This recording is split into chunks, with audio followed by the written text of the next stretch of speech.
అబ్బాయి గారు? ఇంత చలిలో షికారుకి తీసుకెళ్తున్నారా ఏంటి? కొంచెం సేపు ఆగండి అమ్మాయి గారు. మీకే తెలుస్తుంది. బయటేమో మంచు కురుస్తుంది. ఇలాంటి వెదర్‌లో మంచి ఫుడ్ తింటే కజ్జికాయ తింటావేటే? అబ్బాయి గారు, ఈ చలిలో ఎవడైనా కజ్జికాయ తింటాడా ఏంటి? ఏ కోడినో మేకనో కోసేయాలి గాని. కదా! ఓయ్ పిల్లోడా! ఏదో ఫ్యాన్సీ రెస్టారెంట్‌కి తీసుకెళ్తావనుకుంటే కోళ్ళ తీసుకొచ్చావేంటి? ఎవడో ఎర్రకారోడొచ్చేస్తున్నాడు. నీకు నాకో మూడింది రత్నం. ఫ్రై పీసో, బిర్యానీలో పీసో అయిపోతాం ఈరోజు. ఇదిగో అమ్మాయి, ఇండియాలో లాగా ఫ్రెష్‌గా తినాలనుకుంటే ఇలాంటి ఫామ్‌కే రావాలి. చికెను, మటను, ల్యాంబు అన్నీ ఫ్రెష్‌గా దొరుకుతాయి. మనకు నచ్చిన కోడిని సెలెక్ట్ చేసుకుంటే మన బాబాయిలే క్లీన్ చేసి, కాల్చి కట్ చేసి మరీ ఇస్తారు. అవునా? ఇదేదో బావుంది అబ్బాయి గారు. ఓయ్! ఇదిగో ఇప్పుడే చెప్తున్నా. నాకు మాత్రం నాటుకోడి ఇగురే కావాలి. దాంట్లో దాల్చిన చెక్క, లవంగం, ఇలాచీ కూడా వెయ్యి. అలానే అల్లం వెల్లుల్లి కూడా ఫ్రెష్‌గా చెయ్యి అమ్మాయి. ఓయ్! ఉల్లిపాయలు మాత్రం సన్నగా తరగడం మర్చిపోకు. ఆ! ఆ! ఇన్ని చెప్పే బదులు ఆ వంటేదో కూడా నువ్వే చేసేసుకోవచ్చు కదా అబ్బాయి. వచ్చుంటే నిన్నెందుకు అడుగుతానమ్మాయి. కదా! అందుకే సలహాలు, సూచనలు ఆపేసి నా స్టైల్‌లో నేను వంట చేస్తాను. నీ స్టైల్‌లో నువ్వు తినేసేయి. సరే, నేనైతే రెసిపీ స్టార్ట్ చేస్తున్నాను. మీరు కూడా చూసేయండి. దీనికోసం నేను అడుగు మందంగా ఉన్న పాన్ తీసుకున్నానండి. అందులో 5-6 table spoon sesame oil add చేశాను.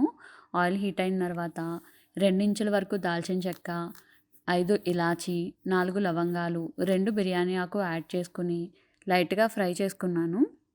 దీనికోసం నేను 1½ వరకు ఆనియన్ తీసుకున్నాను. ఇది ఇగురు కాబట్టి ఆనియన్ కొంచెం ఎక్కువే పడుతుందండి. ఆనియన్ బాగా ఫ్రై అయ్యాక ఇందులో 1½ tablespoon ginger garlic paste add చేసుకోవాలి. అది పచ్చి వాసన పోయేంత వరకు ఫ్రై చేసుకోవాలండి. జింజర్ గార్లిక్ పేస్ట్ బాగా ఫ్రై అయిన తర్వాత అందులో ఒక టమాటో అయితే యాడ్ చేసుకున్నాను. ఇప్పుడు అన్నీ బాగా మిక్స్ చేసుకొని టమాటోని సాఫ్ట్‌గా కుక్ చేసుకోవాలి. ఇప్పుడు స్పైసెస్ అయితే యాడ్ చేసుకుందాము. తగినంత ఉప్పు, కొంచెం పసుపు, మన స్పైస్ లెవెల్‌కి తగ్గట్టు కారం యాడ్ చేసుకోవాలండి. మేమైతే స్పైస్ ఎక్కువ తింటాం కాబట్టి ఎక్కువ కారం యాడ్ చేస్తున్నాను.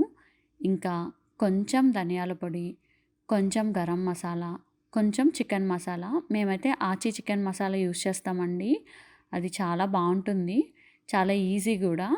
అవన్నీ బాగా మిక్స్ చేసుకొని ఆయిల్ బయటికి తేలేంత వరకు కూడా మనం ఫ్రై చేసుకోవాలి. ఇలా ఆయిల్ పైకి తేలాలండి. ఇలా ఆయిల్ తేలిన తర్వాత ఇందులో చికెన్ యాడ్ చేసుకుందాం ఇప్పుడు. నేనైతే చికెన్‌ని ఆల్రెడీ ఒక tablespoon ginger garlic paste, కొంచెం పసుపు, ఉప్పు వేసి మ్యారినేట్ చేసి పక్కన పెట్టుకున్నాను. ఇప్పుడు చికెన్ యాడ్ చేసుకొని బాగా మిక్స్ చేసుకోవాలండి.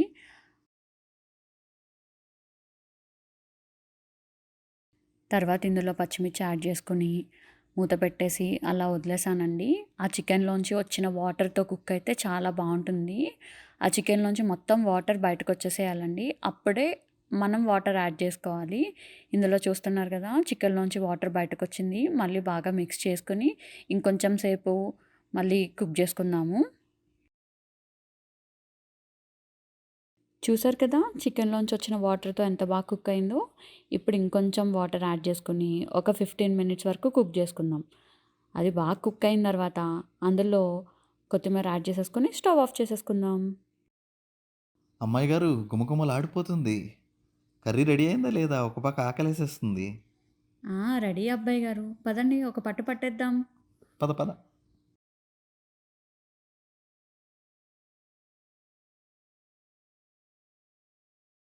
మా రెసిపీస్ గనుక మీకు నచ్చినట్టయితే ఇన్‌స్టాగ్రామ్‌లో మమ్మల్ని ఫాలో చేయండి.